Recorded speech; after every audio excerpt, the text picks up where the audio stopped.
But we're going to start our day off strong. We're going to be discussing device manufacturing and sustainability. My name is Nathan Reed. I'm going to be introducing all the speakers today, and I will also be moderating our panel discussion that will occur at the end of the talks today.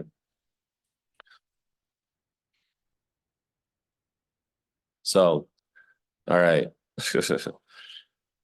If we can lower the discussion a little bit, and we will start with a presentation by Marta Wosińska. She is a senior fellow at the Center of Health Policy at the Brookings Institution.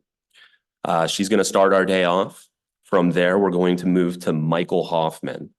He is a device shortages lead in CDRH at the FDA. Next, we will be moving to a talk on incorporating sustainable thinking into drug delivery device development. This will be from Fran Penrose and Carol Stillman. Fran is a mechanical engineer, and Carol is a senior consulting program manager at Cambridge Design Partnership. Our next talk will be titled ISO 11608-1, Development and Overview. This will be co-run by Kyran Gibson, who's a biomedical engineer and lead reviewer in CDRH at the FDA, and Rumi Young, who is a director of regulatory policy at Becton Dickinson. I think that we have a really diverse group of talks today, and I think that it should lead to a really fruitful discussion. And I hope that everyone brings their questions to our panel discussion afterwards. Our speakers are going to present, and we'll move on, and then all the questions will come together at the panel from there. So without further ado, our first speaker is Marta Wosińska. Thank you.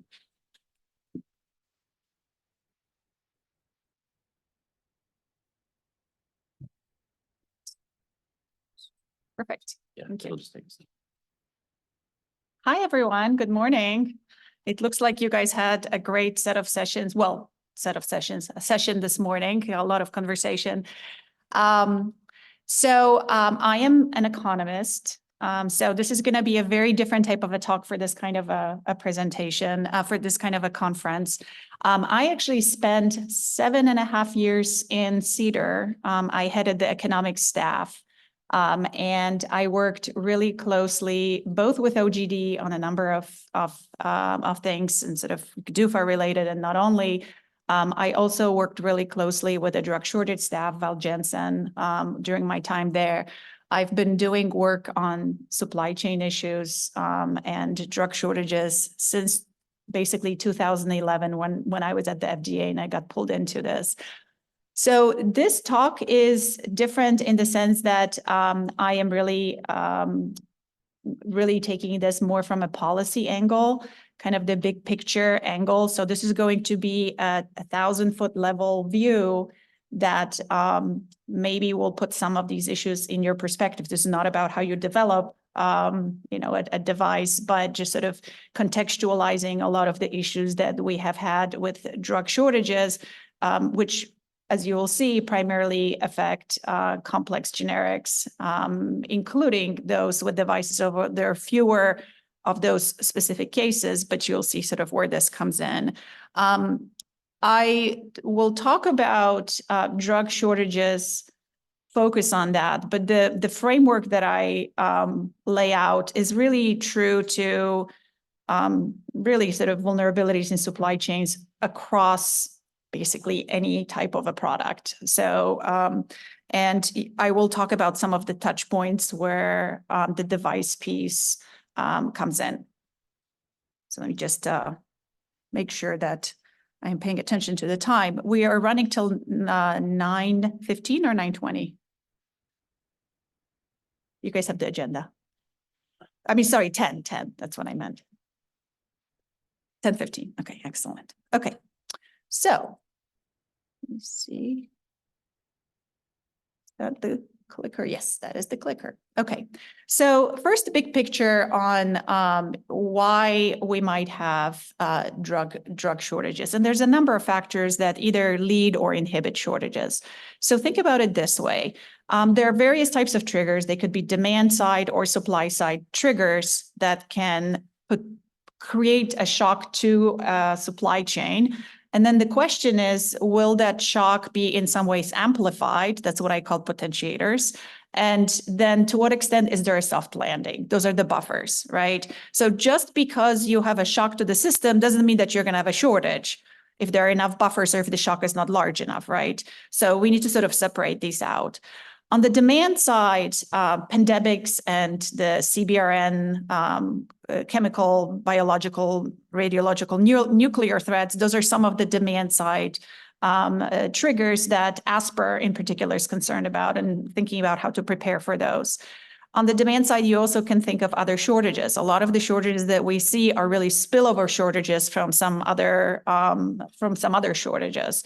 And if there are therapeutic substitutes, they just sort of kind of tend to follow around as physicians are looking for alternative treatments for patients. The supply side shortages are really where most of the action is.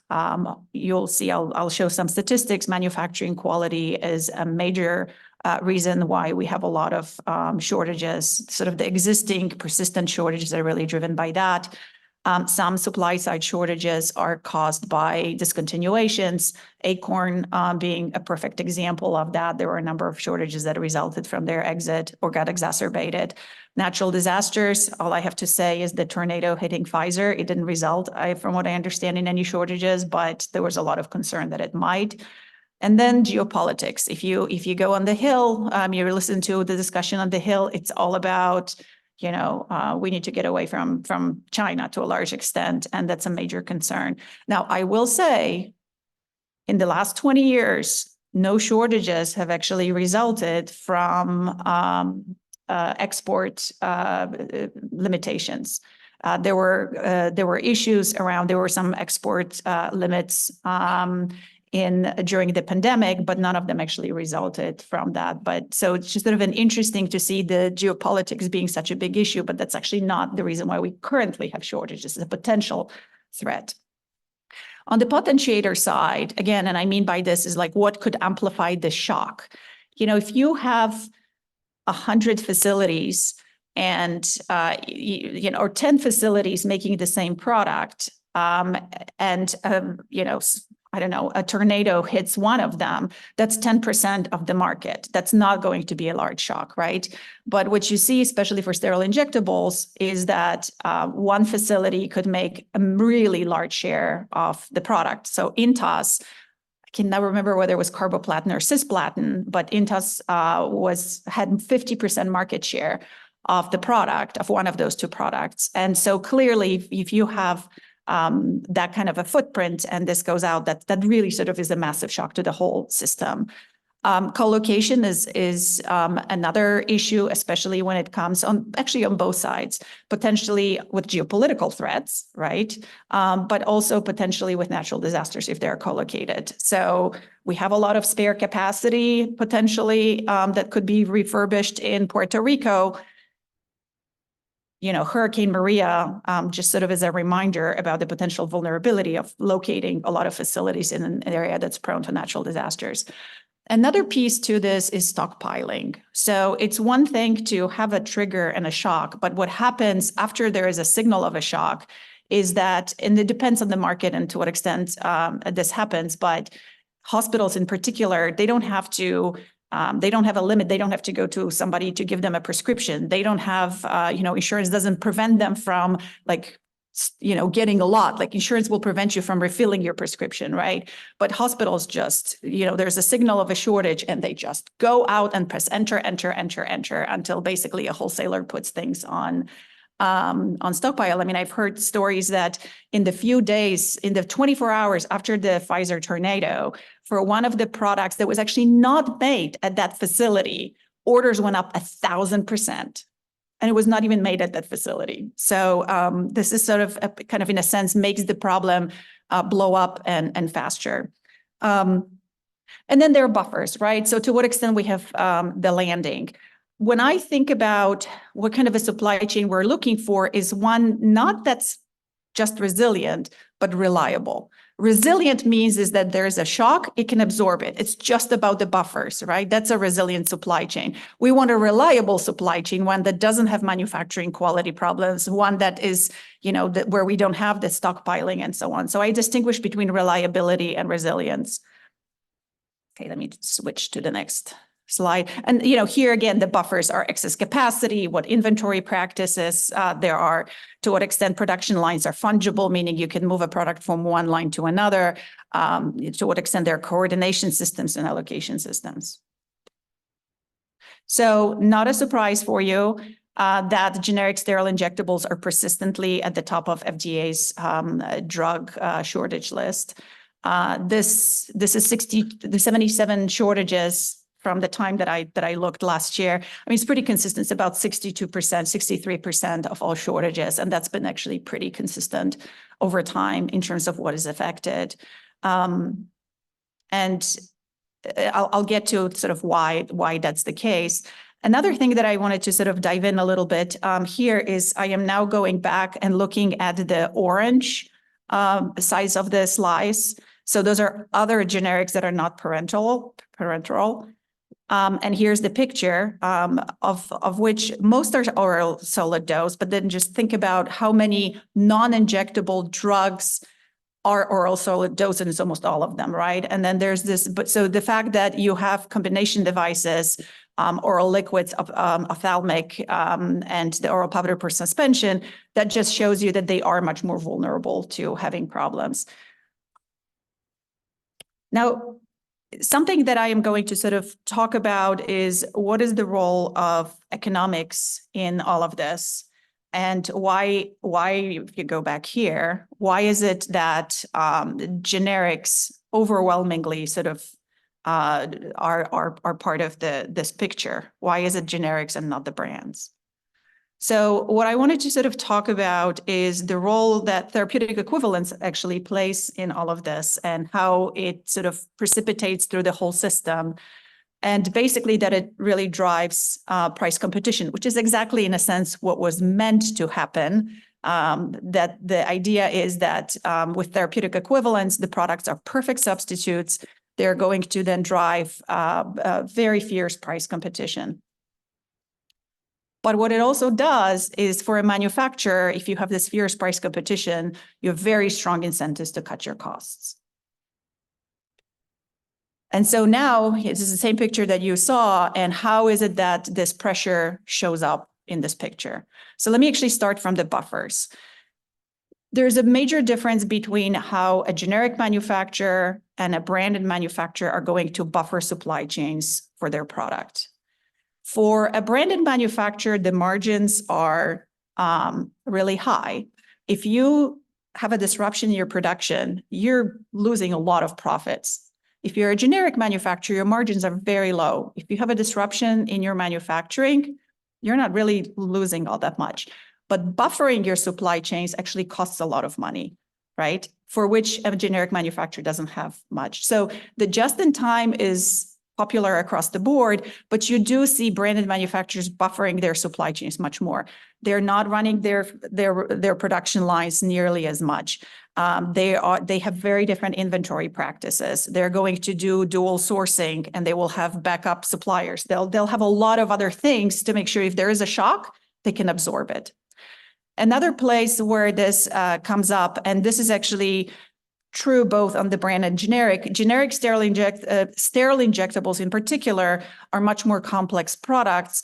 And there are economies, as an economist, I would say economies of scale. The facilities that make these products, the injectable products, are very large facilities. And so that actually concentrates, this is again an economic driver, less of a cost-cutting measure, but in a sense, this is how you get efficiency in the system. You have a very large facility. So that concentrates the market. The co-location, I would sort of tie to the geopolitical piece, which is you're going to seek lower cost environments, right? So a lot of the offshoring has been to try to find lower cost environments. and move to it's much less expensive to build a facility in India and run production there in India than it would be in the United States. So it's sort of you have a lot of the shifting. There are also discontinuations. If you look at there are constantly products that there's a lot of exit in that market, right? That can create pieces. And then actually economics is a major driver behind manufacturing quality. I first wrote about this, and some of you might know this paper. I wrote a paper with Janet Woodcock 10 years ago, now over 10 years ago, about the economic and technological drivers of generic drug shortages. You might know this paper because this is where we proposed quality metrics, actually, so you might know it through that. But in the paper, we explain why is it that economics actually is connected to manufacturing quality. So first, actually, before I kind of go into the manufacturing quality piece, I wanted to sort of mention one more thing. This almost looks like the supply chain is like this in this one little bubble, and there's a shock to that, and then all these other things happen. But in reality, that supply chain is quite complex. And so you look at this picture, and it's so here I have the primary packaging. You can add a device here, right, in that picture for the combination products. But there are a lot of pieces that go into the system, and you're familiar with this phrase: a chain is only as strong as its weakest link, right? You go back to this picture. There are a lot of places where things can go wrong, right? So let me just show you, you're familiar with this. This sort of fluctuates from year to year. Right now, there's a lot of other shortages that are driven by increases in demand. A lot of it is because of GLP-1s. But the fact that quality issues are the number one reason in driving shortages has been pretty consistent. And when you dig into it, and FDA has never done sort of a cut down, but I think it's a pretty well-known piece, is that it's primarily in the final dosage form facilities for generic sterile injectable drugs. So that's really sort of what's driving this. And again, why is that? It's either sterility failures or, for that matter, lack of sterility assurance, right? Particulate contamination, mislabeled products, leaking bags. So again, that's sort of the FDF tends to be the piece there. I'm kind of looking at the time. I have 5 minutes, so I'm going to run through this a little bit. What I don't have a slide about is sort of some of the proposals that we have put forward about how do we change that. If you think about, especially for hospitals, what's driving this again is the fact that hospitals are very price sensitive and they just buy purely on price. And what is not happening is that they're not rewarding reliability in the system. A manufacturer cannot say, look, we have a really reliable supply chain. We buffer, we, look at our GMP inspection history. We do it right. Our quality assurance is great. Hospitals just will buy the cheapest. And, sort of a lot of our proposals are focusing on trying to get CMS actually involved in this process and trying to incentivize hospitals to change differently. And, part of the issue is that FDA, it's FDA's job to enforce quality, but it's a little bit like, think about speeding and FDA being the cop that's supposed to enforce it, right? If we had red line cameras everywhere, we would, probability of being caught is 1. You guys, we all slow down, right? But we know where the red light camera is, and then we speed up again, okay? So, FDA is not in the facilities at all times. They can sort of, catch you at all times. Then there's also the consequences of being caught, okay? So let's say that the ticket is $20. Okay, whatever, right? The cop might be there, might not be there. If the ticket was $5,000, you would be like, whoa, maybe I'll slow down.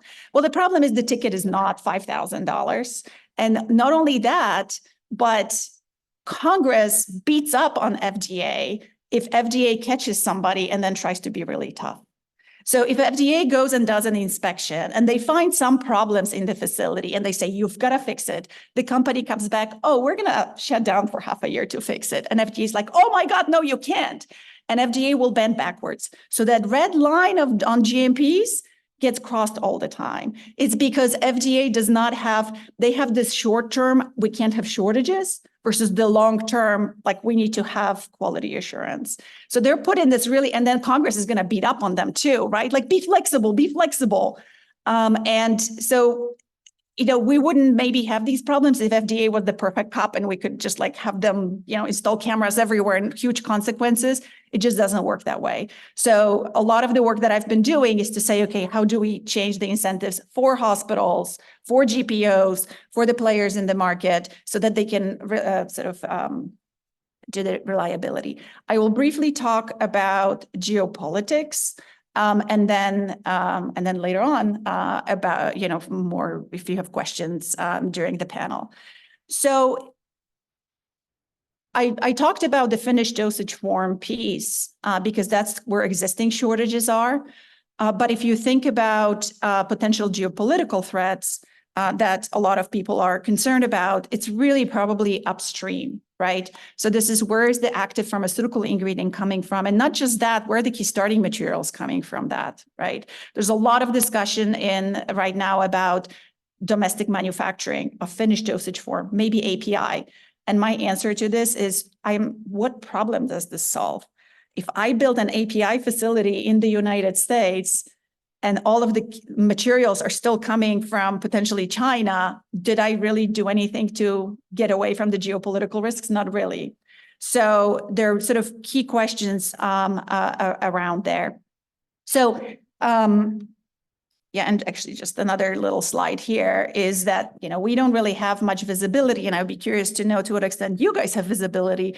I expect that manufacturers have visibility into where the API comes from, like, who they buy API from, who they buy excipients from, but not anything upstream. But it does create vulnerability for manufacturers as well, because their lack of visibility means that they themselves don't know how to assess the vulnerability of their inputs and their supply chains. I guess the piece for especially for device is that is just such a critical component to what you have. If it doesn't have many substitutes, right? If it's a very specific type of a device, that becomes that really potentially vulnerable link in the chain. It's like not having access to API for your device because it's so specific. It's sort of another one of those sort of critical components. All right, so I'm going to stop here and pass it on to Michael.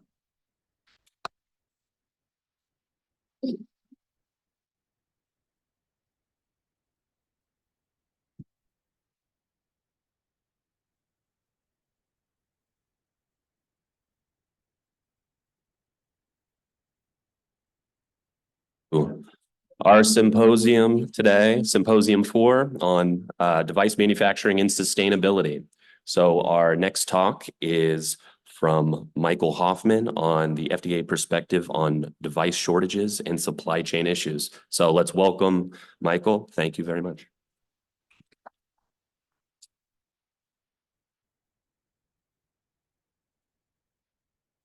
Okay, good morning. Again, my name is Michael Hoffmann. I'm actually as of Monday, the acting OPEC Deputy Director. So OPEC is the Office of Product Evaluation and Quality within the Center for Devices and Radiological Health. And in OPEC, we are basically responsible, for the folks who don't know, for basically evaluating all of the medical products before they are marketed, as well as monitoring recalls, adverse events, and all of that fun information in post-market.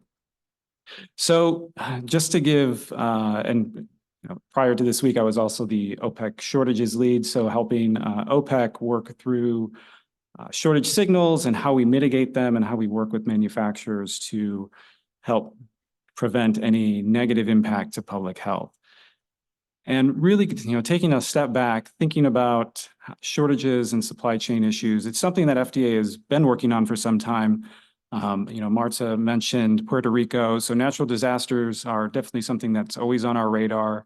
We're always trying to be aware of what manufacturers are actually in the path of certain natural disasters. We also are taking into account shortages and potential product availability issues when we look at recalls and trying to make sure that there isn't some sort of, or doing that benefit risk of recalling a product and potentially completely taking it off the market and at the same time causing a shortage. So there is that balance that we need to walk, and Marta actually alluded to that in her talk.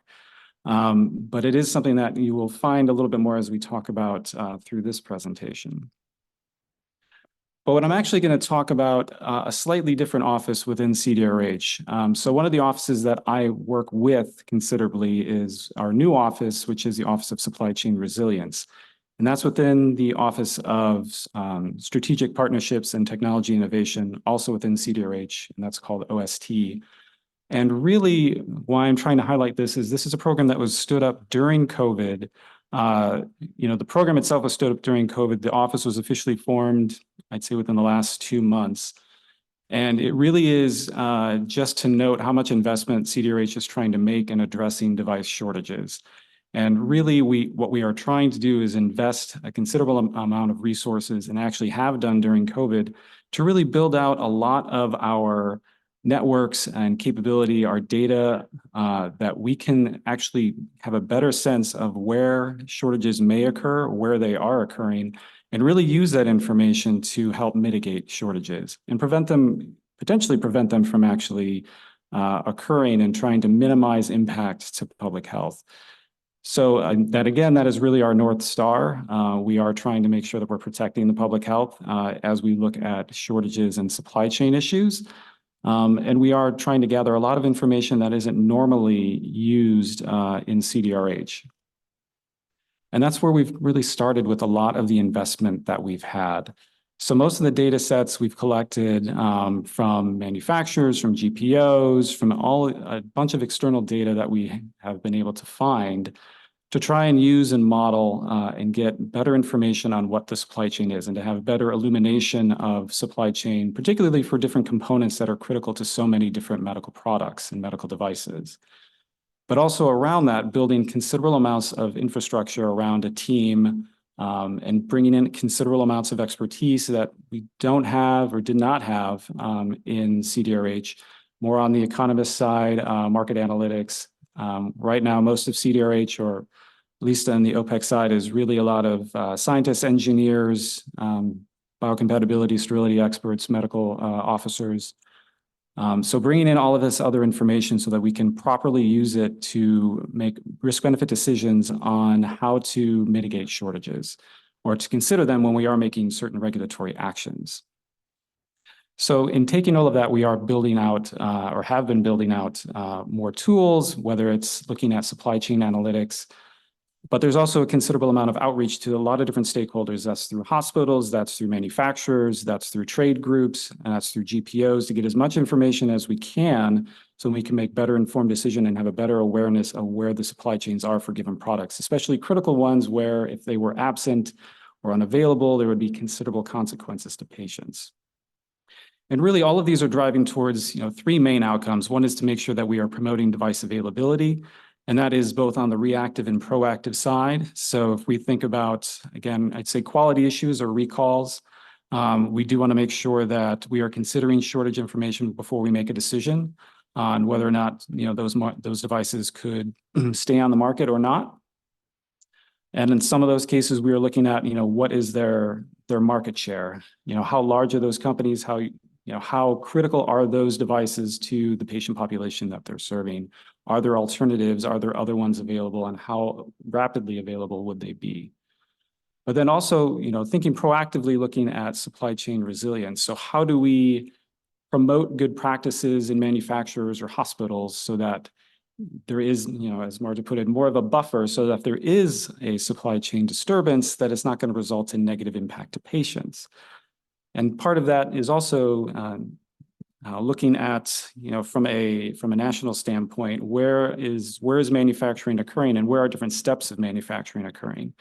COVID brought a lot to light of where certain products are made, how many are offshore versus nearshore versus onshore, and how can we potentially encourage some of that onshore, or at least closer, so that there are less or fewer links in the chain, or at least chains that are a little closer together.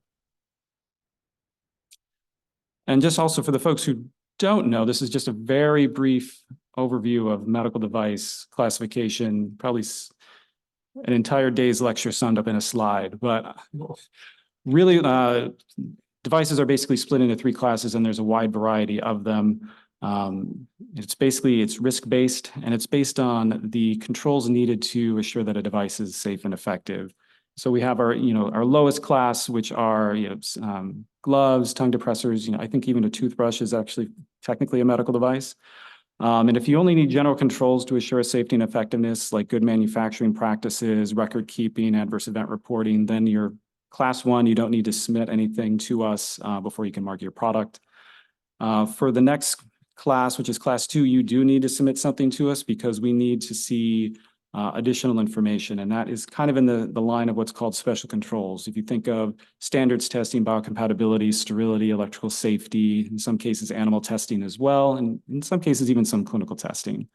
But those do require something to be submitted, and that something is called a 510(k), where you're essentially comparing your product to something that's already on the market. And then lastly, our highest risk is what's our class 3 products, which need a PMA because special controls and general controls are not enough. So you actually need clinical data with your device to show that the device is safe and effective. So it's a wide variety of products that we see.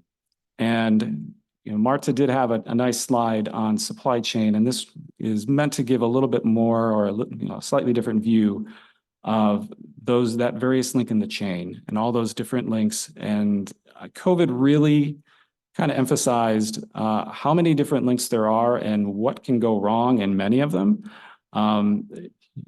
Thinking even starting at the beginning from raw materials, there were definitely several cases where raw materials became an issue, and sometimes that was the result of labor issues, of having enough people to stock, to man factories to actually produce raw material or components. And actually labor issues showed up in a number of areas. But even like distribution and transit, we had considerable issues at ports trying to get a number of products through, as there was a limited number of people who could actually man those ports in certain areas. So thinking about those areas, those are certain ones that we've actually had to deal with. Another issue with raw materials and components that sometimes gets overlooked. So Marta had a really good example of, say you had 10 different device manufacturers, and let's just say for an example, they each have 10% of the market. And if one of them goes out of business, you're losing 10% right there. That would need to be hopefully absorbed by the rest of the folks. But let's say that 8 of them use the same supplier of components for a key component or key material, and that supplier goes under, or that supplier has an issue or has a fire, that has more rippling effects and can produce a much larger impact. And it's those that we don't necessarily always have visibility to, and those are some of the things we're trying to get better information on so that we can have an idea of what those vulnerabilities are, and then try and find ways to mitigate them in some way, or at least be aware so that if something were to happen, we can act more quickly. And one of the other issues that has come up, it's noted here, which is just-in-time inventory, and that comes a lot from, I'd say, refinement of the manufacturing process. All of these logistics over time, really trying to minimize the stockpiles that an individual group would have along the way. And then COVID kind of threw a massive wrench into that as demand skyrocketed, and basically wiped out most of the inventories that several device areas had, and it basically backed up the entire chain. So I know that there's a lot, and I don't want to say that people or manufacturers are completely ditching that technique and that idea, but they're definitely taking more interest in analyzing the risk associated with that, and potentially how how nimble and agile they'll need to be if a large influx, if a large threat comes along again. Also, one other note just to bring here that sometimes gets left out of the supply chain discussion is the one right in the middle, which is sterilization.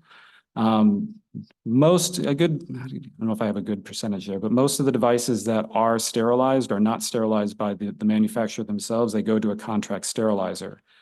And, it can be an issue where if a sterilizer goes down or has some other thing that will make them cease operation, that can have impact not only on that device, but on a number of devices, since most contract manufacturers do actually sterilize a wide variety of products.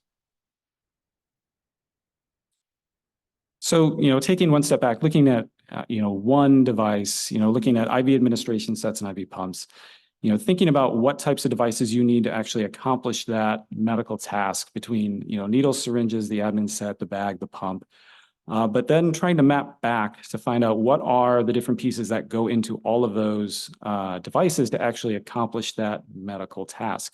And you think about the ones listed here, notably semiconductors, resins, PCBs. Those are items, a number of those that we've actually experienced a number of shortages with during the pandemic. Some cases because of the pandemic, some cases just around it. But looking at how what we're trying to do is see how we can take those critical products, especially ones that are fairly ubiquitous, but used in very high volumes. How can we map back to see where are there potential vulnerabilities in these key inputs? Obviously, there's other things that go into making those devices, but looking at the ones that are probably more widely used by other types of products, and that would potentially have susceptibility to supply chain disruptions. So that's one of the things that we are trying to do in CDRH, is to get more information on those different types of inputs, because they feed into lots of different devices. So thinking a little bit more about how we've been building out or how OSCR has been building out the different expertise. It really is, a multi-staged approach, and it really has been starting at the forefront, which is to make sure we can actually get information. And again, this is information that CDRH hasn't been collecting in the past. We haven't been collecting GPO data. We have been doing more outreach and getting information from manufacturers when they are starting to experience supply chain disruption. And that's actually a key thing, because it is challenging, and it can be challenging for manufacturers to provide data. There's always a lot of hesitation for manufacturers to talk to the FDA. Some people are very trigger shy about doing that. But that is, one of the best ways that we have of knowing when something is about to cross the threshold from we're monitoring it to it's a true signal and we need to find ways to intervene. And knowing about that further in advance gives us more leeway and better chance to actually make a positive impact and mitigate. So gathering a lot of information from manufacturers, from GPOs, from other market areas, that gives us a lot more information to act on. And then taking all of that and actually analyzing it with, a lot of new tools that have been built in. Some I think may have been available to CEDAR for a bit, but I think we've been bringing in a lot more folks to focus on how we can do better modeling with that information, what trending we actually see, so that we can see where, for example, if there are common suppliers for a device area. So that gives us a little bit more information on how we can prepare for a potential shortage, and which device areas probably are more susceptible to that, particularly if there are many manufacturers, but only a few component suppliers, that we may not have that on our radar yet. So taking that information and really, one of the key things that Oscar has been helping us with is really to assess what shortages are, where there are shortages, basically taking that all of that information and making cuts on whether or not something is trending toward a shortage or not.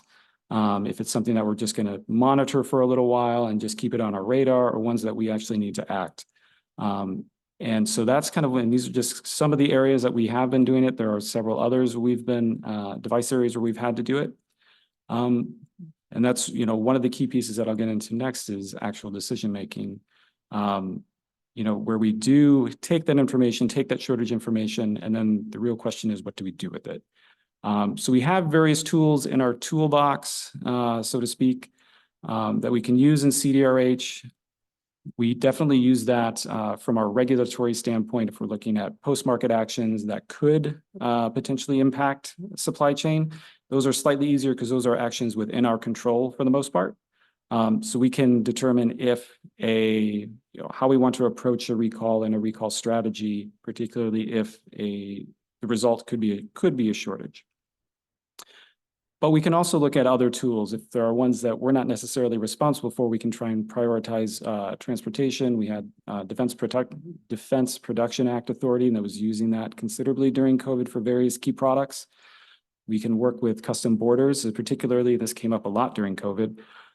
With all of the port issues and border issues that we had, it was, and the limited staff, we had to find a way to make sure that we could prioritize what was going to get through first and try and move things to the front of the line, particularly for critical products. We couldn't do it for everything, but we had to prioritize so that we could get things moving. But that's one of some of those are more reactive. What we are also trying to do is do better on assessing where potential threats are. You know, severe weather, like we know generally where and mostly when hurricane season generally will be. So we are able to, use that on a seasonal basis and prepare. But there are several others that we try and note. Marta noted geopolitical events, but there are other issues that we look at even from our, I'd say, regulation in our other sister agencies. Ethylene oxide is actually a great example of one that has potential impact. So for those who don't know, it's under a lot of scrutiny from EPA, and we've been actually working with EPA considerably so that they understand potential impacts of what proposed regulation could be, and we're also working with a lot of manufacturers as they try and adjust, potentially finding new facilities so that we can minimize impact to patients. So one of the other key things that our group at Oscar is doing is really also collaborating with other agencies. And a lot of that is potentially to the effect of some of the actions that I just noted from CBP as well as ASPR in terms of helping with Defense Production Act and other priority ratings for various types of materials to make sure that we can actually get devices made. So this collaboration is critical. And actually one of the other ones just to note is even with Department of Commerce. So one of the other components that was noted in the earlier slides was semiconductor and semiconductor chips. And as folks may or may not remember, during COVID or probably tail end of COVID, there was a massive shortage of those chips. And it was impacting, not just the med tech industry, but several industries. And one of the things that we've done and Oscar has done is when working with, Department of Commerce to make sure that med tech has a voice at the table and isn't just being overshadowed by larger sectors such as automotive or consumer electronics, which obviously are much larger. But if we're looking at what impact is to patients and impact is to the public, it's easier to make a case for things like medical tech. And so we've had to make sure that that people are aware of that, and we can make sure that we can advocate for them. And then just a quick note for combination products. We do coordinate with our sister centers, with CBER and CEDAR, and sharing, signal information that we get in and making sure that we can share the different expertise. Generally, the shortages per se are led by the centers that are responsible for the regulation of those devices. For example, if it's a pre-filled syringe, that's typically going to be led by CEDAR. However, depending on where the shortage is occurring, if it's the actual syringe component, we'll be heavily involved working with the syringe manufacturers to make sure that that can be addressed. So we do work with that. We coordinate with mitigations and sharing information. And most of the ones that we would see would be on the delivery side. Like I said, syringes is probably a key example, particularly with once COVID vaccinations became an issue. That was a major issues that we had to address during COVID. And then looking at time, I'll just leave with a number of resources that we have, and I believe the slides will be shared. I should have checked that. But on the Office of Supply Chain Resilience, there's more information as well as where you can report shortages. And if you have additional questions, can always follow up with folks there. But there's a lot of information here on contact and just background information on FAQs. But I did want to highlight the note at the bottom, which is our critical medical device list. So this was an interagency effort and actually through several other external stakeholders to put together a list to note a list of devices that were deemed critical that should be on hand at all time. So there was and this is a list that's going to be used by other, say, government agencies, and we're looking to see exactly how it will be used. But You can look at the report and the fact sheet that give a little bit more information on the number of devices that we've actually identified as critical, because is going to be something where CDRH will be also focusing some more efforts on in terms of what our mitigation and preventive actions are. With that, I'm happy to give it back. Thank you all.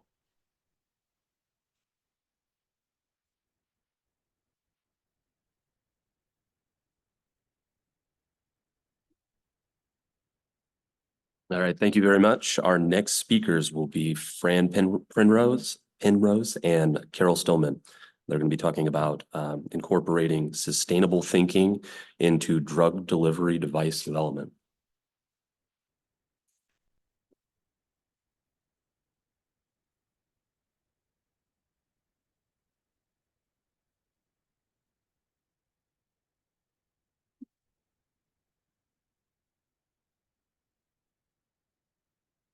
Right, okay, I'm gonna have to lower this. Hi, I'm Fran and this is Carol. We're here from Cambridge Design Partnership to talk about incorporating sustainable thinking into drug delivery device development. So we work very much on the device side of combination product development, and we're going to talk about some of the learnings and best practices that we've picked up from our work there. But also at CDP, we work in other sectors, so we'll bring along some of the learnings from other sectors as well. Probably and potentially even more importantly in this talk, we want to discuss some questions that we don't yet have the answers to, with the aim of starting a bit of a discussion as how we as an industry can all be more sustainable. This talk is split into 3 parts. So the first explores why we're standing here talking about sustainability now, and what factors we think are going to impact the people in this room and online. The second part starts to answer the question of, well, what can we do about it? And hopefully give some practical tools and techniques as to how we can incorporate more sustainable thinking into what we do. And the third part of the talk is a bit of a deeper dive into generics, acknowledging that there are some additional constraints versus other product developments, and hopefully showing that there's still something that can be done in that space. So, sustainability, why now? Environmental sustainability is something that has very much been in the public consciousness and all over the news for some time now. So I'm not going to stand here and tell you why I think sustainability is important in general, but I want to really focus in on the drivers that are impacting us as an industry. And I'm going to talk about regulations, finances, and I'm going to talk about user or consumer preferences. So regulations surrounding environmental sustainability have primarily impacted the packaging around consumer goods, and then more recently started to impact the goods themselves. And historically, there have been a bit of a blanket exemption for medical devices, but we are now seeing this exemption start to shrink. So for example, the EU battery regulation, where there was only exemptions for medical devices when certain conditions were met. So as it follows from the fact that countries are setting environmental targets to kind of limit the impacts of climate change, we're going to start to see that reflected more and more in our regulations, and it's going to increasingly impact healthcare and medical devices. So the second driver is one that probably drives most things, and that is money. We're seeing healthcare systems and payers start to set their own environmental sustainability targets, and these are then being reflected onto their suppliers. So for example, the National Health Service, or NHS in the UK, is requiring all new suppliers of large contracts to be monitoring their carbon emissions and have a plan for being able to reduce them. And we're also seeing this from an investment perspective. So we've got large investment firms with portfolios that are dedicated entirely to companies committed to reducing their environmental impact. So it then follows that pharmaceutical companies and medical device companies are going to need to have high-level sustainability strategies in place in order to meet the requirements of their customers and of their investors. And therefore, we're going to need to be making changes on a product level. So the final drive that I'm going to discuss is consumer or user preferences. As I'm sure you will have noticed, sustainability is increasingly playing a role in how people choose to live their lives and the products that people choose to buy. So it then follows that sustainability is perhaps another lever we can pull to improve the user experience and to help people feel more positively about their treatments. Especially when it comes to generics, if we're potentially looking for another aspect of differentiation in the marketplace, sustainability is potentially something that we could be looking at.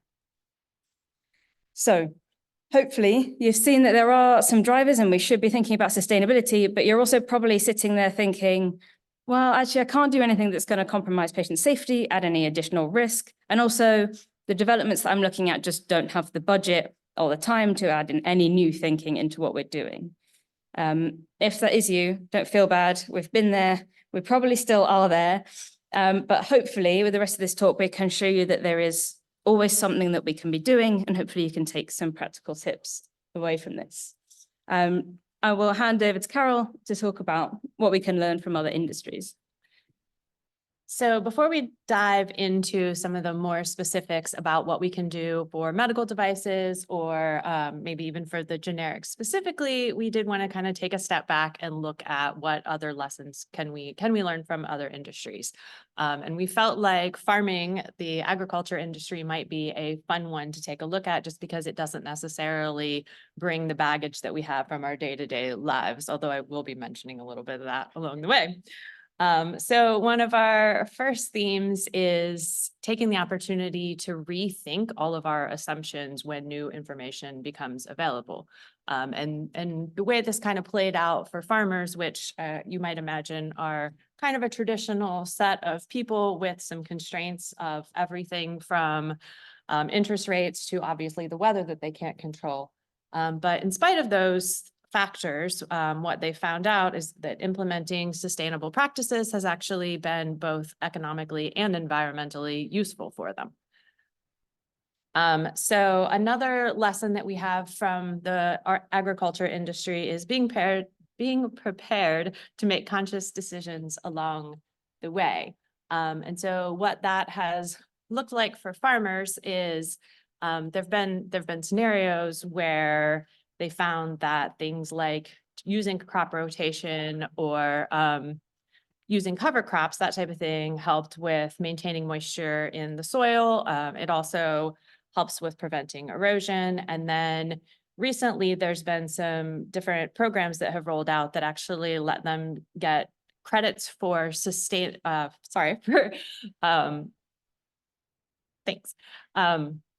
for carbon sequestration, which happens as a result of some of those same practices. So by being prepared, by being armed with that information ahead of time, when that type of new program rolls out where they are able to get reimbursed for some of the things that they're doing, by having that knowledge ahead of time, they're able to more quickly jump on those opportunities. Another theme that we already know is very relevant in medical devices is systems thinking. And an example of this from the agriculture industry is things like groundwater quality obviously aren't an individual farm issue so much as they're an issue that is shared across the entire culture. And then similarly, the solutions to that problem aren't going to happen by one person making changes. They're going to come from like larger thinking outside of just an individual farm. Another one that is maybe less obvious for us, but more obvious to people who are out closer to the environment every day is thinking of the environment as a stakeholder. So if you're out there looking around, you can see that the impact of your decisions about how to implement certain practices might directly impact the world around you. But this is a really useful idea to take into our other industries because thinking directly of the environment as a stakeholder kind of gives us a different perspective when we're thinking about the decisions we're making on a day-to-day basis. And then the last one we were going to discuss is working with your community. So there's nothing wrong with looking at what your neighbors are doing and seeing if it would be a good idea for you. Some other areas that might be more applicable directly to us is looking at what academia is doing. Is there research that we can take into our work? Are there consortiums that we can collaborate with that is going to give us access to better supply chain and things like that? So all of those different principles that we kind of can look at what have industries who have been dealing with this for maybe a longer period of time, what types of lessons are they able to kind of share with us and allow us to bring forward into what we're doing,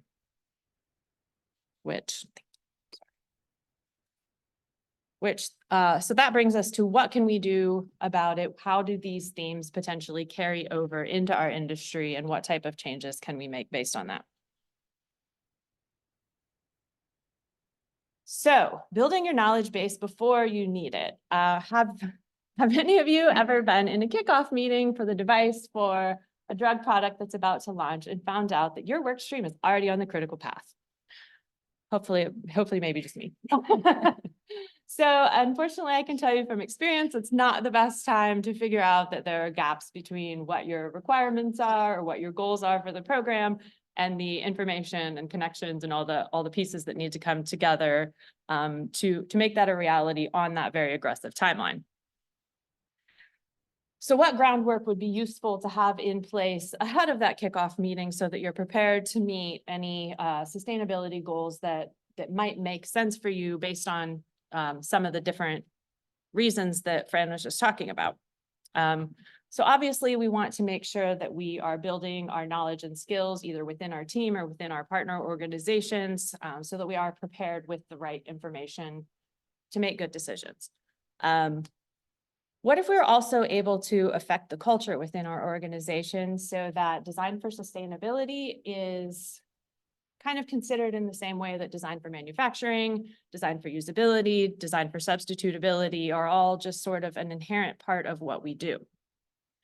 Are there suppliers that we need to get onto our approved supplier list that might take a little bit of time, but are essential to allowing us to have that infrastructure in place to implement the changes that our design team comes up with over the course of the program? So that type of thing, any type of groundwork that we can do ahead of time definitely feels useful to be prepared to meet those timeline requirements and then also consider sustainability as we go. Right. Okay, so that critical path development project lands on your desk. What do you do now? Well, it's really important to remember that the earliest decisions that you make actually have the potential to have the largest impacts on the environmental sustainability of your product. So it's really, really important to make them consciously. And actually, it's really easy to make them without thinking at the moment. So say we need to develop a new auto-injector for a formulation that's in development. How many of you are picturing a single-use mechanical device? Thanks. So there's actually quite a lot of assumptions taken just to get to that point. Why is it single use? Why have we chosen not to use electronics? These are the decisions that can have the largest impacts on our development. So we want to make sure that we're making them more consciously. So what actually, if we probed our assumptions and found that including electronics improved patient adherence and avoided the need for more environmentally impactful treatments in the future?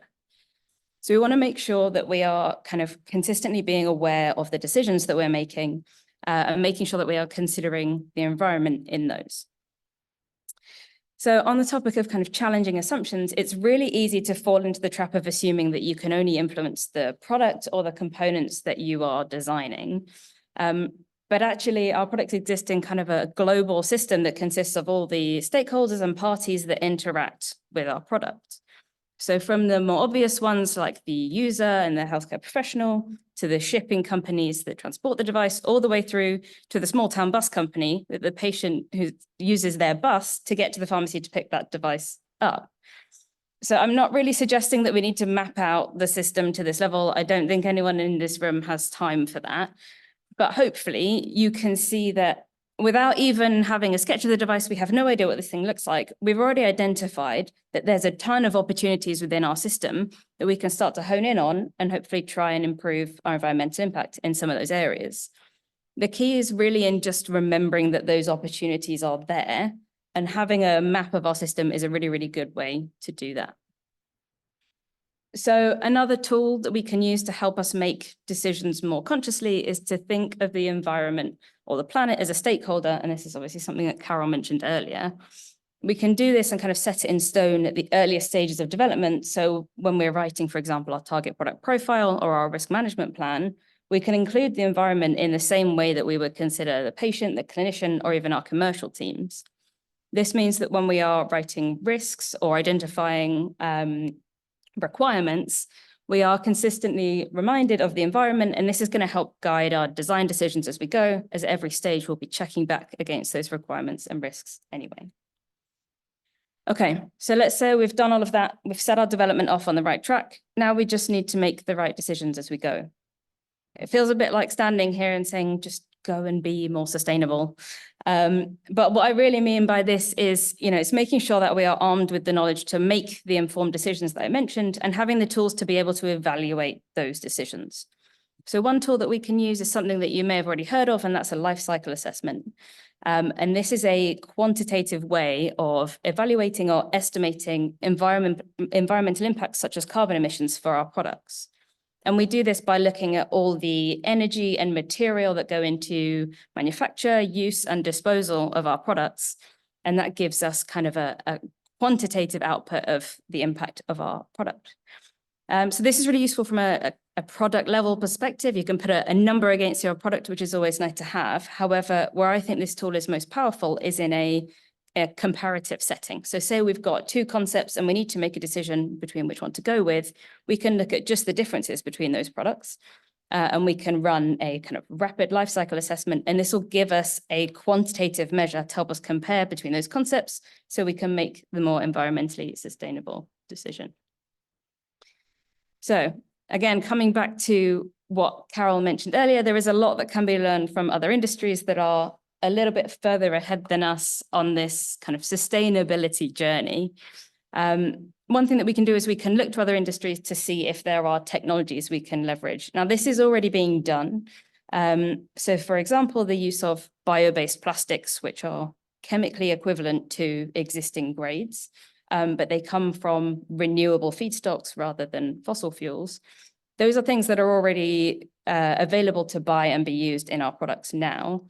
But what is potentially more interesting is the longer term developments that are going on in the consumer space. So research into things such as recyclable paper packaging that has barrier properties is something that I think we as an industry should be looking to see if we can collaborate or invest in those areas so that we can be ready to utilize those technologies as they mature. And I think it's a really good opportunity as well for regulatory guidance on some of these new and emerging technologies. So again, as soon as they're mature enough, we are ready to incorporate those into our developments and we can make best use of them. But it's not just technologies that we can leverage from other industries. There's also behaviors that we can look at as well. And an example that I'm going to refer to is actually toothpaste tubes. So toothpaste manufacturer Colgate developed a fully recyclable toothpaste tube, which is absolutely great. But then they realized that there was actually a user behavior that they needed to address. So people are just way too used to putting toothpaste tubes in the regular bin. You just don't think about it. So actually what Colgate decided to do was to make their tube design open source in what may be seen as a counterintuitive move, to share it with other suppliers, with competitors, to make the industry as a whole be producing these recyclable toothpaste tubes to drive a consumer behavior change, with the result of this being lifting the whole industry up together rather than not seeing the benefits by just using the product on their own. Back to you. So the question a lot of you might be thinking right now is, all right, this all sounds great, but what about generics? And there are two things that we want to kind of mention before we dive a little bit more into that generic aspect. So one of them is that we acknowledge that there are additional challenges and constraints for our generics industry when you can't overlook the essential need to be able to prove substitutability at the end. There are going to be some limitations. But the other thing that we want to mention is that if you're familiar with the UN 17 goals for sustainability, some of those focus on things like lower costs to provide healthcare to a larger portion of the population. So I'm not saying this to suggest that as generics we get a free pass, but more that there's already kind of a competitive advantage in terms of overall sustainability that we have the opportunity to then build on. So we do still recommend kind of that same framework that Fran described, where we look at it from the system, the product, and then the components. But rather than starting from a clean sheet of paper, we've got a reference listed drug. And so we would recommend evaluating each of those from the perspective of what's happening with reference listed drug, where are there opportunities then for sustainability improvement. And then obviously, as you're looking at those opportunities and evaluating which ones do we want to move forward with, the assessment of the risk to substitutability is going to be obviously a key part of that process. That brings us back to one of the key focuses of this workshop overall, which is how closely do we need to replicate the reference listed drug? Is there potential opportunity for us to be able to implement some things from a sustainability perspective that would provide benefits? Or are we going to be more constrained to external factors outside of the device itself, such as packaging or distribution, or maybe hopefully at least sources of the raw materials that go into it? But as sustainability becomes more a part of what the medical industry in general is being aware of, and as additional constraints or drivers come down the pathway, it'll be interesting to think about from a generic guidance perspective, are there additional considerations that could be made to maybe make it easier for generic companies to take advantage of potentials for sustainability improvements without jeopardizing the substitutability aspect? So on that theme, I'm going to talk a little bit about changes that we can make without detracting from the function of our devices or without changing the user experience.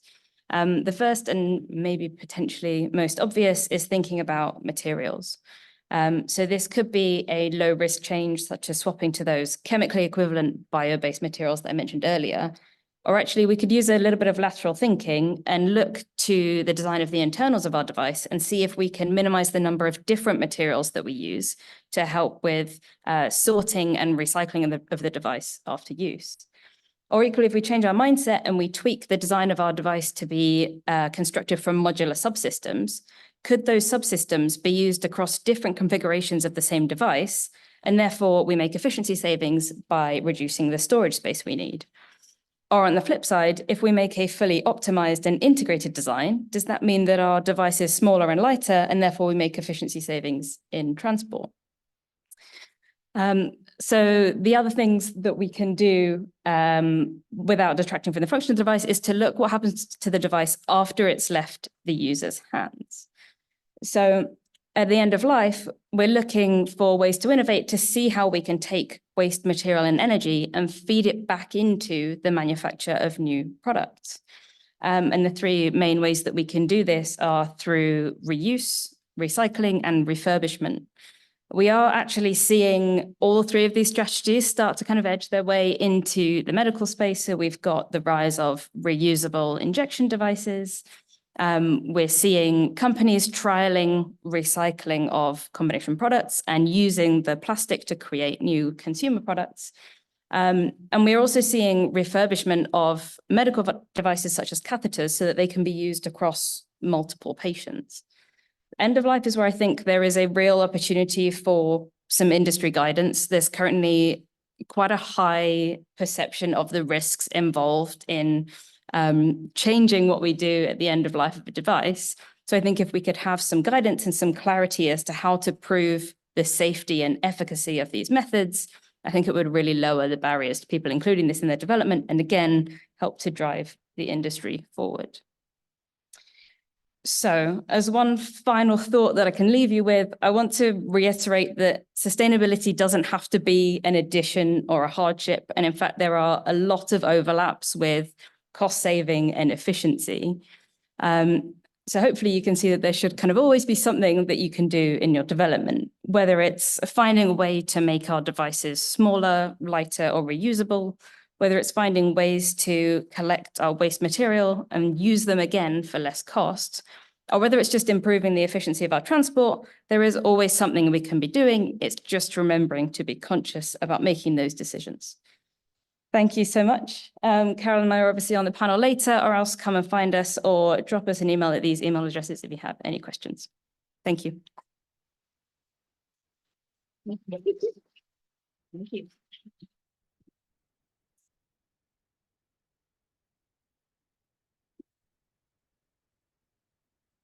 All right, great. Thank you so much. Our next speakers will be Kyran Gibson and Rumi Young. They're going to be speaking about ISO 11608-1 development and overview. Thank you.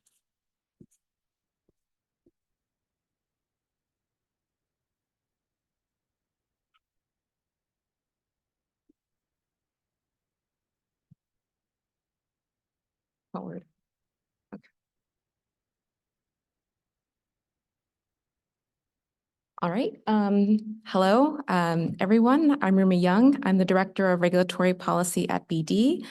I'm happy to be here along with my co-panelist, Kyran, to talk about ISO 11608.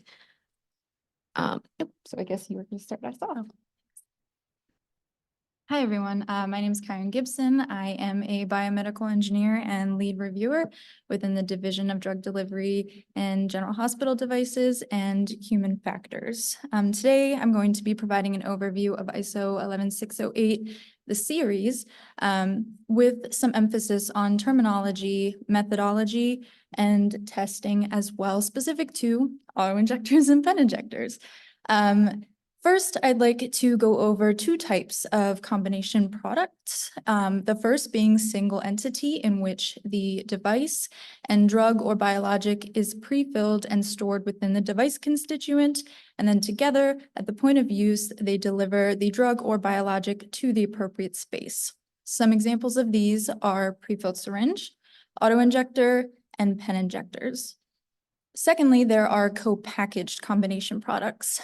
This is where the device and the drug or biologic are packaged together yet not assembled, and they interact at the point of use. And some examples of these are co-packaged syringes and vials, on-body delivery systems or OBDSs, as well as occasionally pen injectors. And so as I've highlighted here, today we are going to be specifically referring to auto-injectors and pen injectors. On this slide, I have definitions of auto-injectors and pen injectors. I did want to note that these are not formal definitions. Really, these are more lay definitions that have been termed based on knowledge that we have obtained, as well as the ISO 11608 system designations. So an auto-injector is an injector with an automated function that have an activation mechanism, and this delivers a single full dose upon activation without additional user input or action.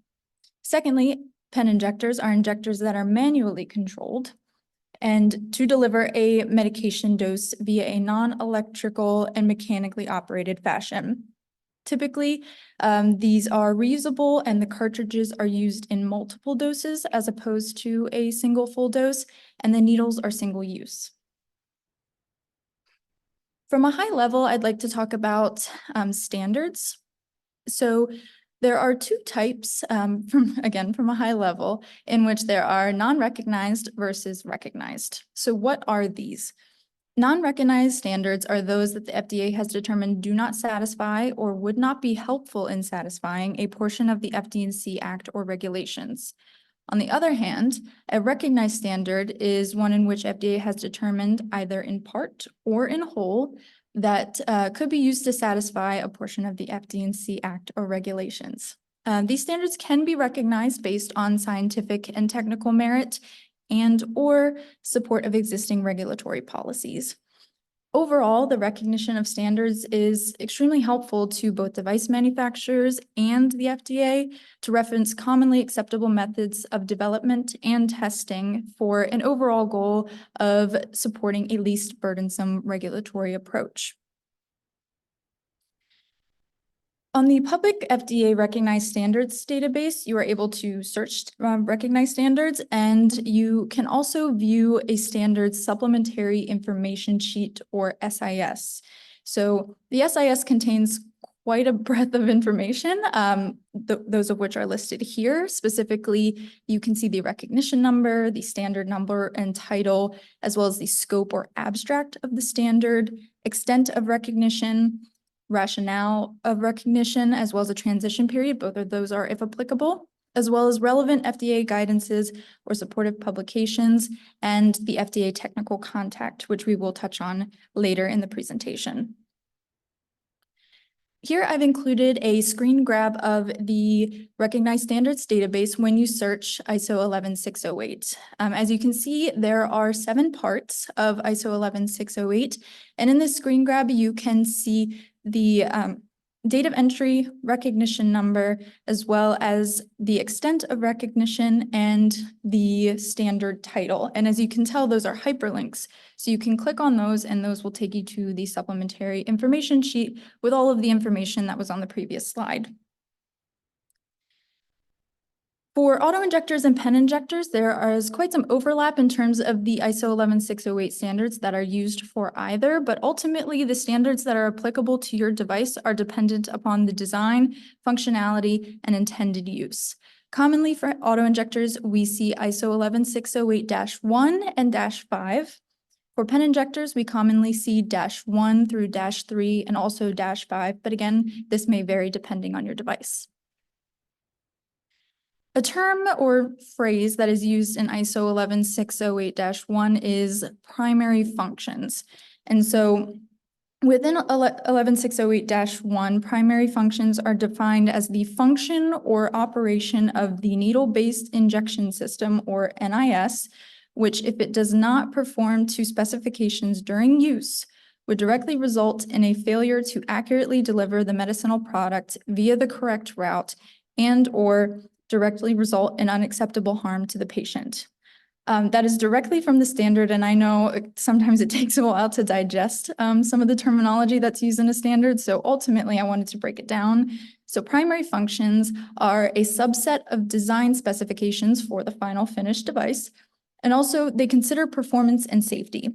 So in terms of performance, some may consider functionality, the ability of the product to meet specifications under anticipated use conditions, and to deliver the intended volume via the correct route, while also considering safety, that if these are not performed properly or met specification, then they would introduce unacceptable harm to the patient or user. Here are some examples of primary functions for auto-injectors and pen injectors, and similar to the applicable standards, some of these might not be applicable for an auto-injector or pen injector based on the design, functionality, and intended use. So some examples of auto-injector primary functions are delivered volume accuracy, activation force, injection time, extended needle length, audible visual feedback, and cap removal force. For pen injectors, there again some overlap with delivered volume accuracy, injection force, injection time, audible visual feedback, dialing torque, and cap removal force. Primary functions are not the only topic that is included in 11608. There's also a wide breadth of topics, including verification testing requirements that also outline methodology, applicable preconditioning, sample sizes, and statistical analysis methodologies, as well as package and labeling, biocompatibility, and electromagnetic compatibility and electrical safety, again, if applicable to your device type. Now, to focus on primary function verification testing, ISO 11608-1 has an annex specific to primary functions and being able to describe these in detail. And so 11608-1 also states that primary functions should be assessed to demonstrate that they are within established specifications, including during in-use life, throughout expiry, after transportation testing, at in-use conditions, and after preconditions. However, I did want to note that the testing needed to support a pre-market submission may differ based, again, on the device type, functionality, and intended use. An example that we have is that if your product is intended for emergency use, then reliability testing would be needed, and that is not covered in 11608, but those are considerations just to also acknowledge the different device types, intended use, and functionalities. I wanted to go over some tips. Here I have a screenshot of the supplementary information sheet for 11608-1. And at the very bottom of this supplementary information sheet is the FDA technical contact. And as you can see here, I am the technical contact for 11608-1. A tip that I really wanted to drive home with everyone is to please reach out to the technical contact if you have questions about a standard. I personally love hearing from industry when they have questions about a standard, and I'm here to help. So if you have any questions about standards, I highly recommend reaching out to the FDA technical contact. Some more tips for utilization of ISO 11608 are applicable FDA guidance documents and links.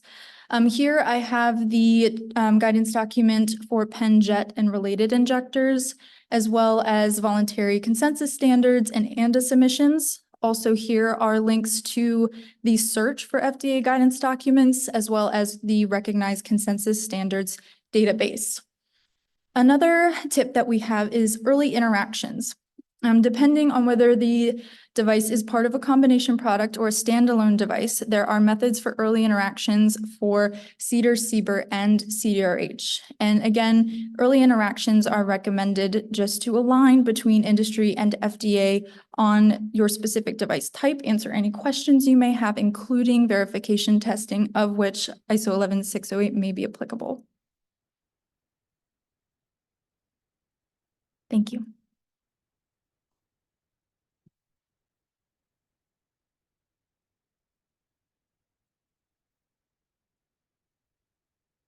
Nope. Is my presentation up here? Through it. There's an IT issue right now. Oh, there we go.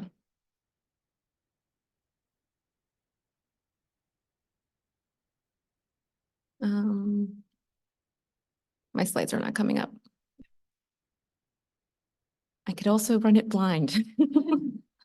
Worst case. Yeah.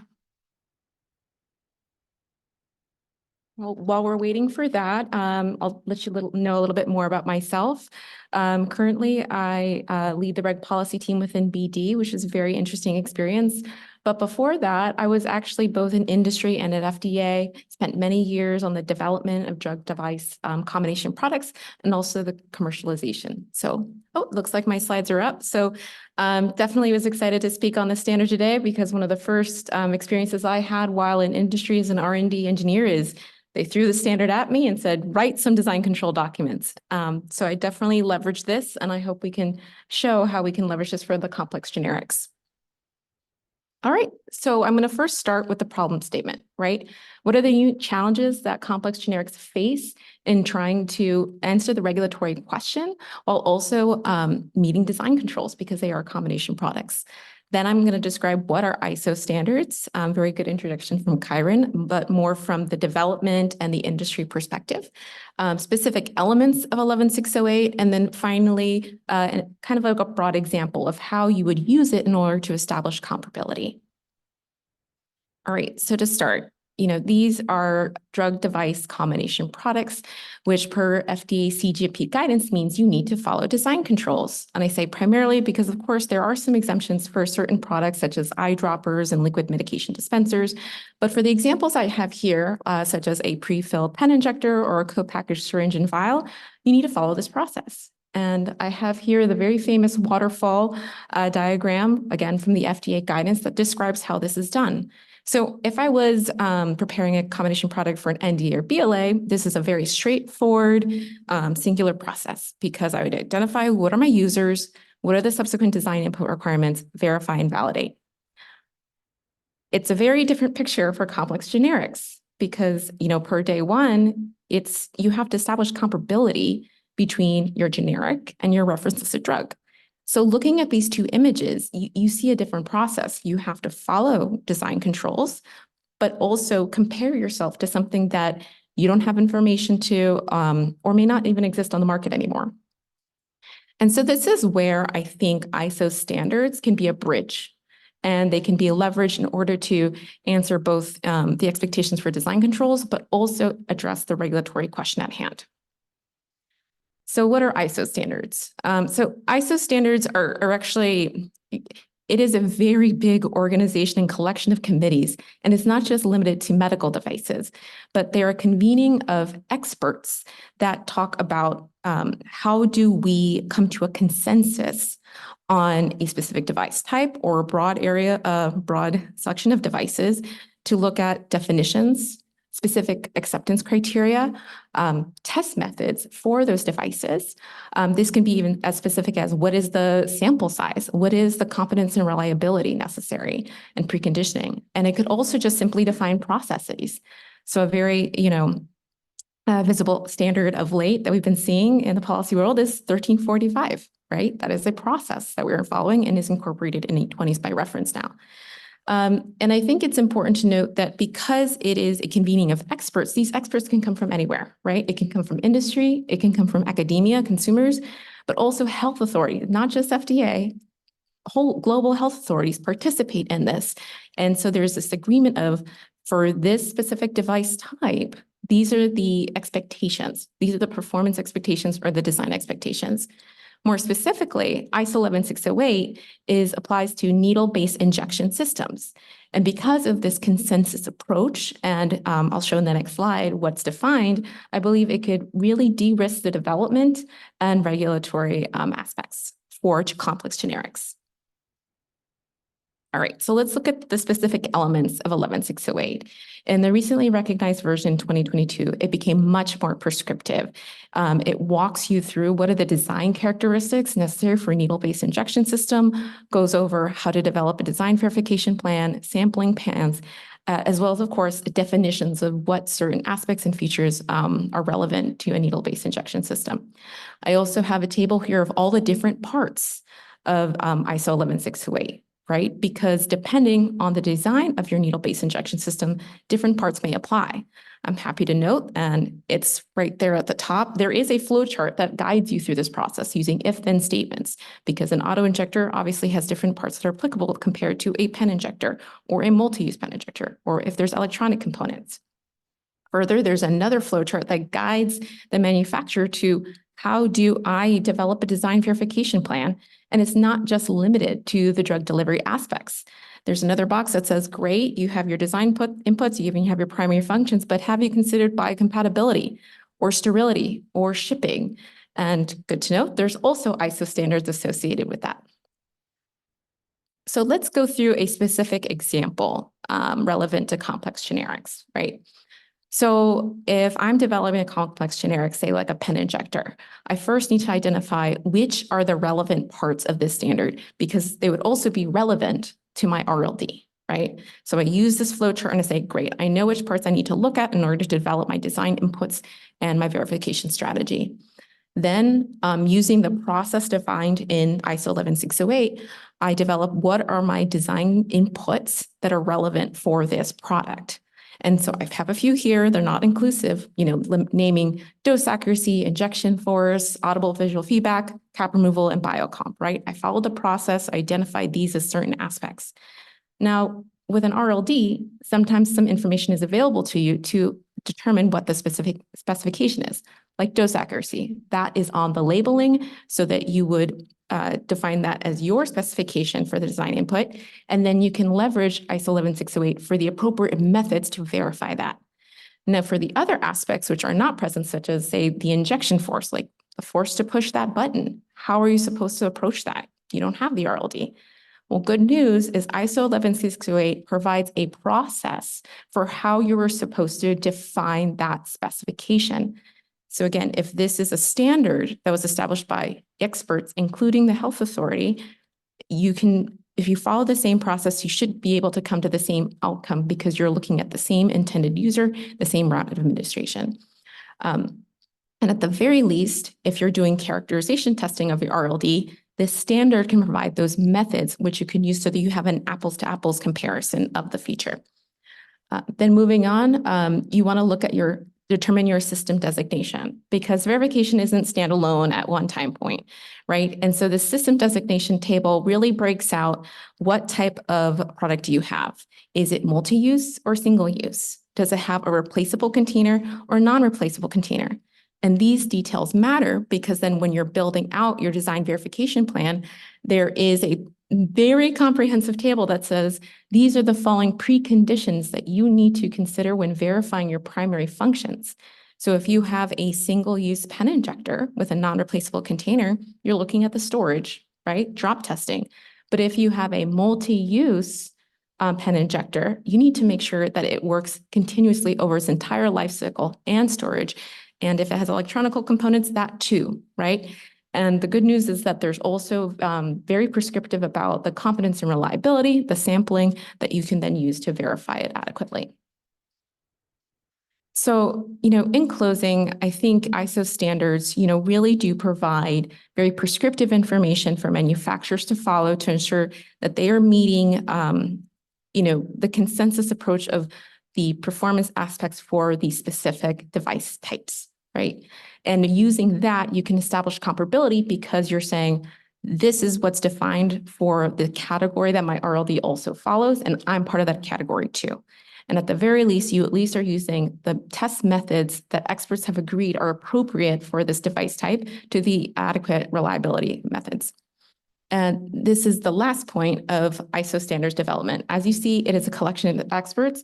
Maybe there are gaps, maybe there are improvements to be made, but it only gets better if you participate. So for this forum of people who are developing drug delivery devices for generics, I encourage you to participate in ISO standards development so it can continue to grow and build upon itself. Thank you.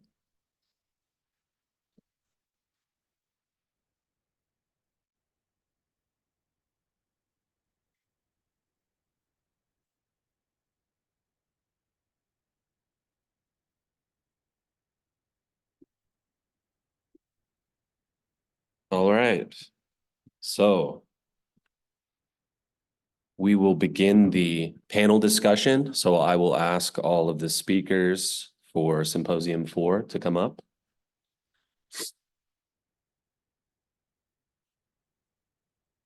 And I think we will have a microphone passed around. But I want to thank you all for the wonderful presentations today. I think it really shows some of the competing interests in developing generics. So I think maybe I'll start, or maybe Markham, if you have a question, we'll start with. Hi, I wanted to thank Kyran and Rumi for coming to speak on the standards. I have a quick question about the 11608 standards group. Is it an invitation only standards group, or is it open? And then how many FDA representatives are in the charter? And can CEDAR add a representative, should we want to add one to the standards working group from the FDA side? Oh, yeah. I don't know if you can hear me. That's a great question. I don't know specific numbers, but I do believe at an ISO level, there are nominations, the process that you have to go through as well. And I know that there are CEDAR-H representatives on ISO committees. I'm not entirely sure about CEDAR, but again, if you have any questions related to these standards, please feel free to reach out, and we can help get those answers and specifics for you. Right, we recently went over in with a fine tooth comb those standards, and I think there's room for a lot of additions to that standards from the CEDAR perspective. And it could be a revamp, just like we did for 16601 with regards to electronics and interfaces. So that's good. And then standards groups have often added on expertise for specific users, like inviting someone from FCC to talk about communication standards and working in that space for medical devices. So this could be a place where we can see someone who's maybe a pharmacologist / engineer to come and join the working group. That I think that would be very useful potentially for that standard. Thanks. Thank you. Good morning. First of all, thank you all. Fantastic talks. I have one big question for Marta and then one big question for Fran and Carol. So Marta, I was wondering, you talked about the work you're trying to do with CMS. And occasionally we have talks about sort of the role of the consumer and market-driven purchasing and things like this, and whether or not products survive and whether or not consumers can drive quality. My personal view is that in healthcare, unlike in other parts of society, patients are really unable to drive quality of their medicinal products because they have no choice in when they need those products, which one is best for their treatment. And so they can't wait. They can't wait for a better price. Those choices aren't there. And so the ability to control that's taken away.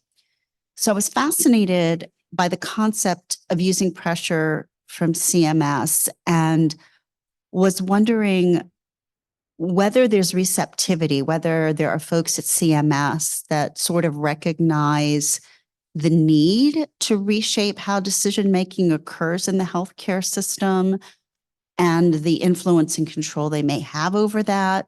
So I was wondering if you could speak to that a little bit more. I would be happy to, and this was not a planted question, and I'll tell you why I'm so glad you asked this question. So if you're interested in this general space, just yesterday, I published a piece that's called Drug Shortages, A Guide to Drug Shortage Policy Solutions. And in there, I talk about, there's so many different options that are being proposed. And what I explain is that, you need to, when you're evaluating which one makes sense, you have to ask yourself, what problem does it solve? Is that the actual problem? Does the policy need something else to happen? And are there unintended consequences? And I have a bucket in there on transparency. Transparency seems to be the number one thing that is proposed as a solution to drug shortages. FDA absolutely needs transparency. But there's a question about whether other market participants need the transparency. And I frequently use it as a cop-out by health systems to say, oh, if I only knew that, there's a lot of information out there already. They're just not using it. They don't have the incentive. And as a matter of fact, some transparency could backfire because if hospitals have an early warning that a shortage might be happening, that's a signal to stockpile. Another example that I have about unintended consequences is exactly about engaging a consumer. There have been proposals to put on the label where the drug is made. And I think it's a horrible idea. And the reason why it's a horrible idea is because if you think about what a consumer will do with this information. So the argument is when I go to a store, I will, I can look at a shirt and it says made in, USA, made in somewhere, right? But the thing is you have 10 shirts to choose from. When you go to a pharmacy, the only choice you have is whether to pick up the prescription or not. So to me, that is a horrible way to actually engage a consumer. And I really don't think that this is something that we should be putting on the consumer. So the work with CMS is much more about how CMS will get hospitals to do that and incentivizing them to do it. If you were to ask me how I would address not shortages, but sort of these concerns about manufacturing quality and supply chain reliability of oral dose products, CMS doesn't have as much of a lever. I don't really see much. I would say that is where FDA can draw a better line. They don't have what I sometimes call a too big to fail problem. In terms of holding the line on manufacturing quality, it's a resource issue. I think there are other solutions on the kind of the oral dose side. But yes, I definitely don't think that trying to do this through the consumer makes much sense. It could have a lot of unintended consequences. And it was not a plant, really. Thanks. And then the question for Fran and Carol, as you were talking, I was thinking about how we recycle other things and all the different parts, like all those nice little glass cartridges that are inside pen injectors, and you've got the metal and the needles. And I was trying to think about, I think we already have a lot of challenges with drug product disposal in this country that have just started to get addressed, especially with controlled substances and things like that. And I was wondering about how you think this can be approached, where you can actually get your hands on recyclable plastics, get your hands on the glass cartridges, get your hands on the metal components in order to actually recycle them. Have there been discussions, for example, about multi-compartmented sharps types containers where you can modularly break down your product? You twist off the needle, you pull it apart, you put your glass cartridge in. I was just wondering how you make this work in the real world and if there's been any traction there. Yeah, you can start. Yeah, for sure. So it's a really interesting question. And I think for me, I would say maybe not necessarily the best place to answer what will work in the real world. I would want to be talking to waste management companies, and actually recently started a discussion with one, looking to get into collecting clinical and medical waste and asking us what they can do about it. And actually it's a joint conversation, right? So we can look to the waste management companies to see, okay, how are you dealing with this for consumer waste? How are you breaking down products? How are you separating them into components? Therefore, what do we need to do to help get our products to you in that format?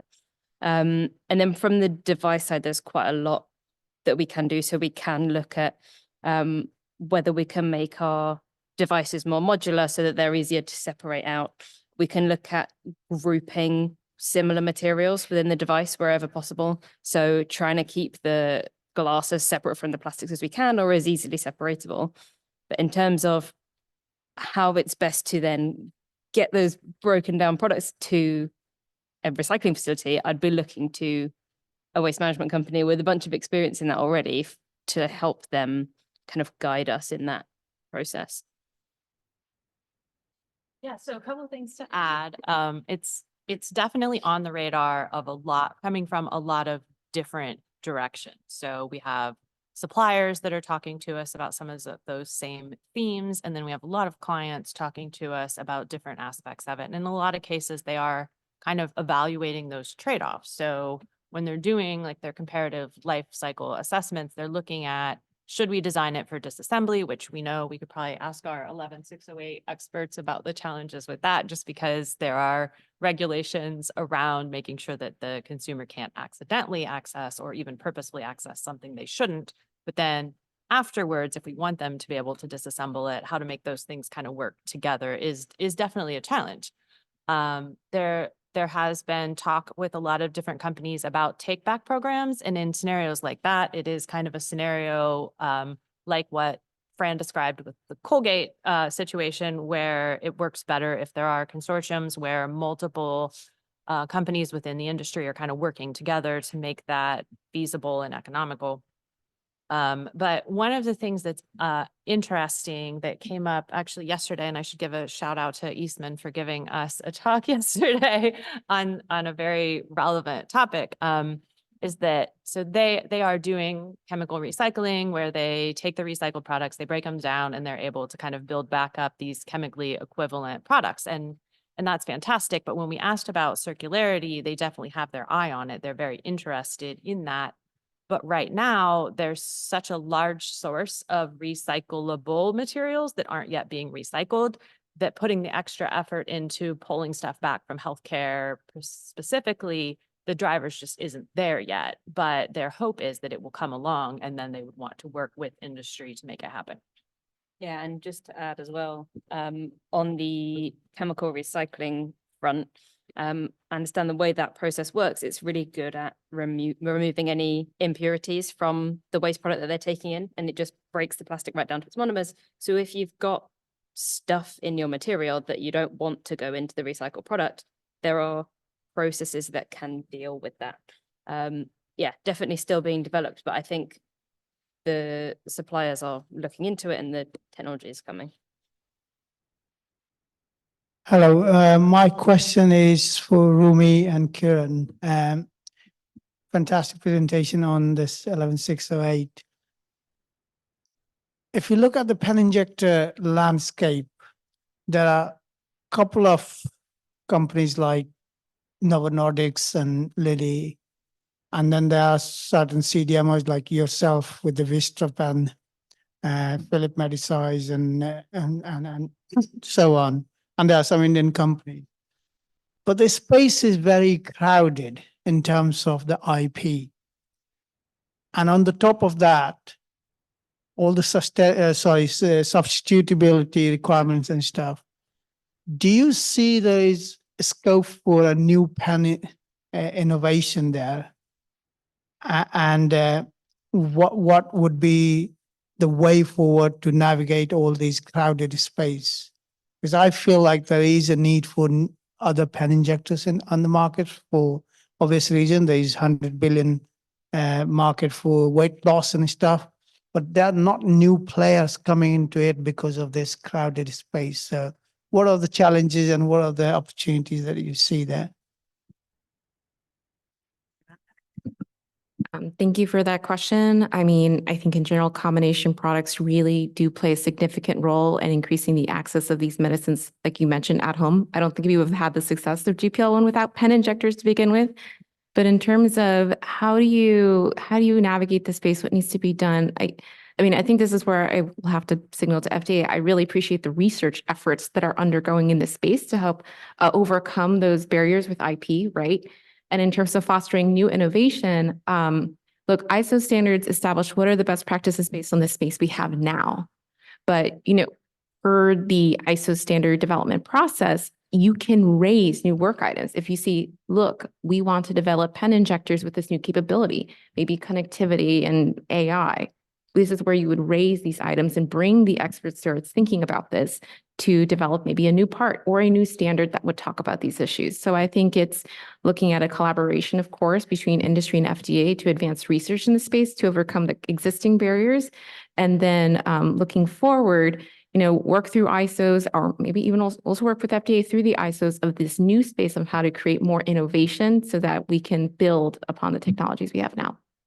Thank you.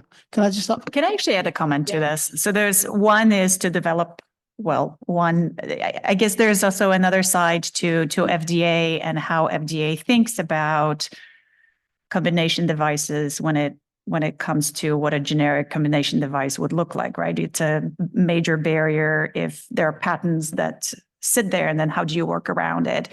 And, what's sort of interesting is that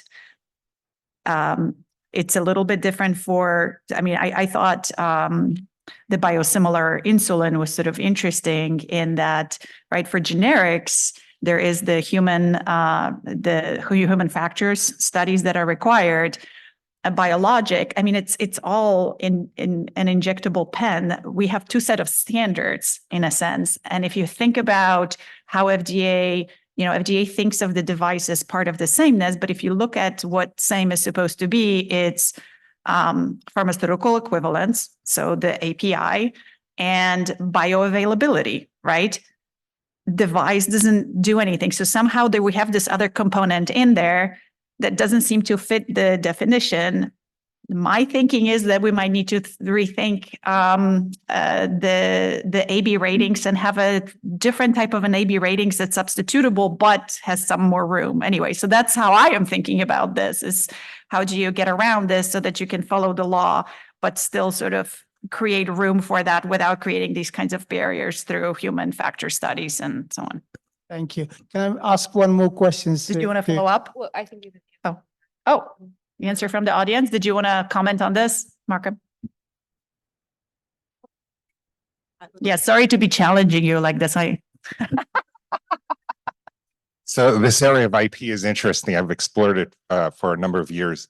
So the issue of understanding the IP landscape for a specific product is really important if you're going to develop a product in any area. So if you're, say, a new device company, you're looking at the whole IP space. Who owns the IP? How can you obtain rights to the IP through licensing, mergers and acquisitions, et cetera.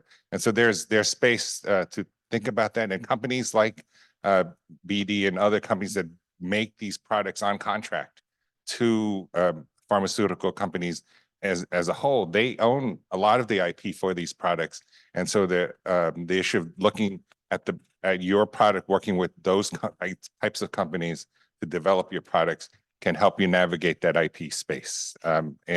And the standards add to that too, because having certain things in the standards lets you have certain things as priors, so that there is less of a issue about IP in that area and violating certain patents. So it's a complex area. You talk to your IP expert lawyers on this and work around that area. Thank you.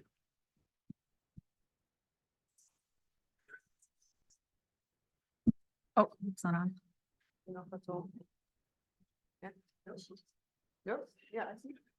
Oh, no, okay. All right, keep follow up. Okay, now it's on. Just a quick follow-up question also on the topic of 11608. Really nice presentation. When I hear about primary functions, I make the connection to essential performance requirements. And I guess my question is, since the guidance on essential performance requirements is still outstanding, are there any thoughts of trying to consolidate those two ideas, or am I oversimplifying things? No, I think that's a great question. Thank you for asking that. So with the complexity around the scenario right now, that's why we focus specifically on primary functions. I'm not privy to any of the development going on currently, so I'm not sure I can answer directly. But I think it's very common to, when you hear primary functions, you then think immediately EPRs. And I think when we first recognized ISO 11608-1, I received quite an influx of emails of manufacturers and sponsors also asking that question. So I do think it's a great question. Unfortunately, I'm just not privy right now. Thanks. Can I just ask a question to Fran and Carol? Fantastic presentation on sustainability. There are 17 goals, sustainability goals from the UN, and environmental sustainability is one of them. There are social, there are economic. I'm thinking if we're considering too much on the environmental sustainability, which is quite frankly needed, and it is very much discussed in the Western world. When you look at the poorer countries, they might benefit from a single-use inhaler, which might not be environmental sustainable, but it will be social sustainable. I have been in, grown up in countries where people don't go and buy the whole pack of paracetamol.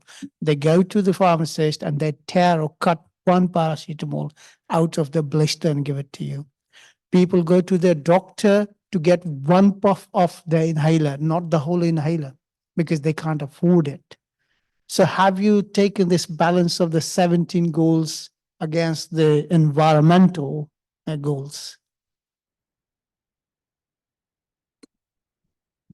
Yeah, so that's definitely part of the equation, and we only touched on it very briefly today. But as part of that process of when you think about sustainability, the requirements and the boundaries around it need to make sense for whatever it is that you're assessing. So if there is a drug product that's going to launch in those regions, they absolutely need to include that in those trade-off criteria, not only just the pure how much plastic are we generating, but also those other aspects of it. And there's a balance, and we do a lot of trade-offs in medical devices, but if you are thinking about sustainability, absolutely that needs to be part of that equation of the things that you're balancing. Hi, question for Rumi and Kyran, and this may be for Rumi just because she was in CDRH longer ago. I really appreciated your lesson. I don't know that much about ISO, and now I really want to know more. I can see the value, and you sort of have guardrails around every kind of device. So even if they're not directly comparable, even if the user interfaces are different, they're going to be different within a certain range because of the standard as described and as defined. So I really appreciate that. I was wondering if there was a sort of historical story between the relationship between CEDAR and ISO standards and the Office of Combination Products. We know that there are certain drug device combination products who clear their device through the 510K process or through the PMA process, or get it approved through the PMA process, and then they do their drug and they combine it within the NDA. And we know that there are some devices that come into the agency for the very first time directly through the NDA and are consulted to CDRH. But I was wondering when that happens, when it's a very sort of CEDAR-driven product, the role that ISO plays and whether there's a story behind how CEDAR does or doesn't use ISO, and if you might be able to share some of that. Sure, I'm happy to speak about that process because, you're right. If you take a pen injector, right, you can have a 510K cleared pen injector, but you can also have an integrated, a single entity combination product that is pen injected through an NDA. Same device, different pathways. I will say that, again, both of these need to follow design controls, right? They still follow the pathway of what's my intended user, what are my design inputs, what's my verification approach. So when you are doing the review of a 510K for a pen injector to establish substantial equivalence to the predicate, you say, I am establishing the substantial equivalence because I'm following the same ISO standards that apply for this device type, even if it's a different year, right? If my predicate was from followed ISO 11608 from 2014, I'm now establishing it based on the currently recognized version, right? Now, when you look at the same type of product going through an NDA, when I look at what are the design inputs, what is the verification, I would say, did you base your verification on the ISO standard established for this product type? And, because I've been challenged on this before, saying, why do we have to follow 11608? All that preconditioning doesn't make sense.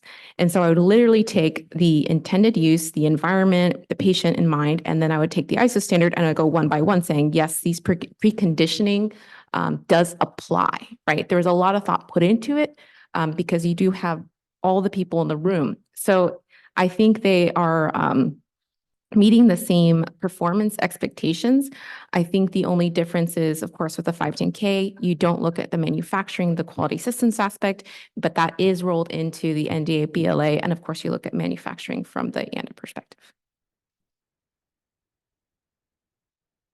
I actually have a question. I use my prerogative of having microphones.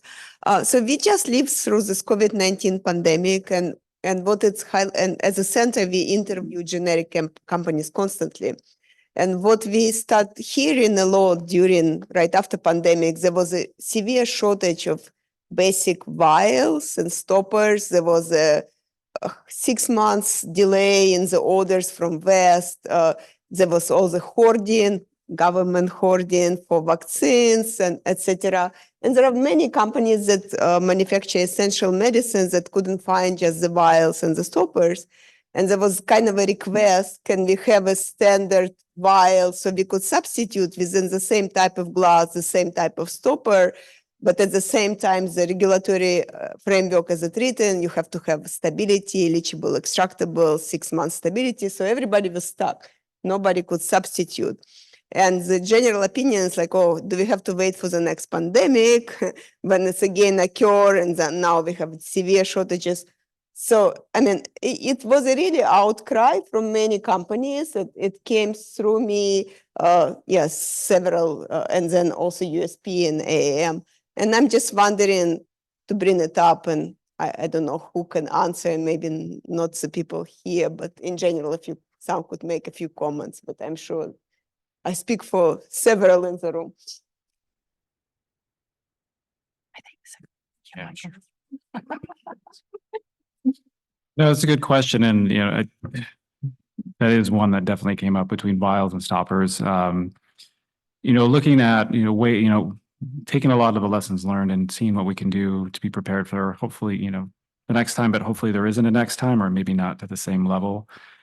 We are trying to see, how can we be better prepared? And so, that's a great example of one that we can potentially look at whether or not standards could be used to try and simplify how or more rapidly bring up manufacturing, or how to, expand our base especially when push comes to shove and we have a rapid increase in demand, if there's a way to do so in a temporary standpoint, if an emergency, but at the same time, how can we make it easier to expand it just at the base too? So we are looking at that. That's probably the best I can say at the moment, though. And I can add to that a little bit. So, the pandemic was interesting in that, we weren't prepared to necessarily increase capacity. And frankly, I think policymakers were frequently not thinking about the weak links in the chain, right? It usually were the very low margin pieces like swabs, and masks, and just sort of very low cost pieces that ultimately would make the chain break. So one thing is to identify those and sort of be ready to sort of ramp them up or whatever that means. But there's also the situation where you will have to prioritize. And I think we were just prioritizing vaccines.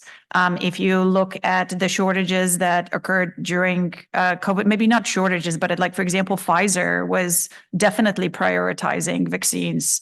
And they were sort of announcing that they're going to have delays in manufacturing on XYZ sterile injectables. So that was happening around. I mean, I think the important thing is to prioritize right. And I think that is what you have to do in a crisis like this. But to anticipate the possibility of having to be in that situation. Now, again, resilience costs money. And I think where we're challenged is that if you want to have reliable supply chains and resilient supply chains, we'll have to pay for it. And there hasn't been a willingness to pay for it. And I think ultimately we're not going to see much. It really doesn't matter, you know, all the hoops that Michael is going to jump through. If we can't put money behind it, we're not going to get anywhere. So, I mean, ultimately it goes to, you know, we can be giving FDA recommendations, but ultimately, like for me, my audience is Congress. Because if you don't put money behind it, we're not going to get anywhere.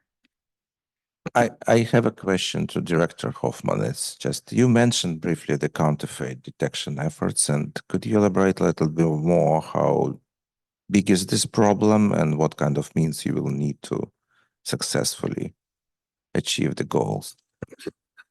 Sure, you mentioned counterfeit, correct? Yeah, so one of the things that we have been looking at is trying to expand our ability to find and detect counterfeit products.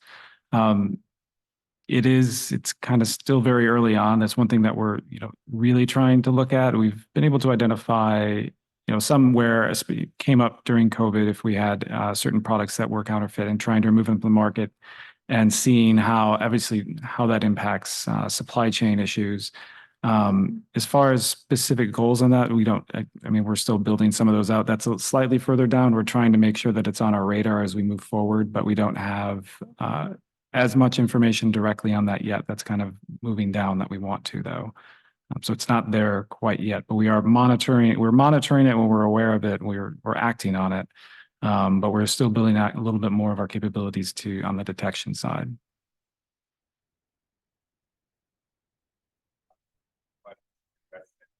We could hear you. On topic of money and investment. So when Jeff Shuren joined CDRH in 2009, he made a pointed investment on standards and ramping up our FDA's investment in adopting standards so as to streamline the 510K process and reviews. And I think that's paid off quite a bit in looking at the moving faster and clearing 510Ks with the manpower that we have in CDRH through the Medical Device User Fee Act.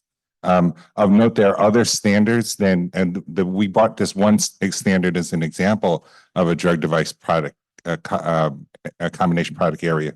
But there are other standards like ISO 20072 for the aerosol drug delivery device, and there are other standards for droppers and things like that. So this is an area that generic companies might be interested in looking at if they're not already understanding this area. I think it's important for you to think about in the context of what are out there for guiding the development of these products. And often generic companies are contracting with other suppliers to get these device constituents into their products.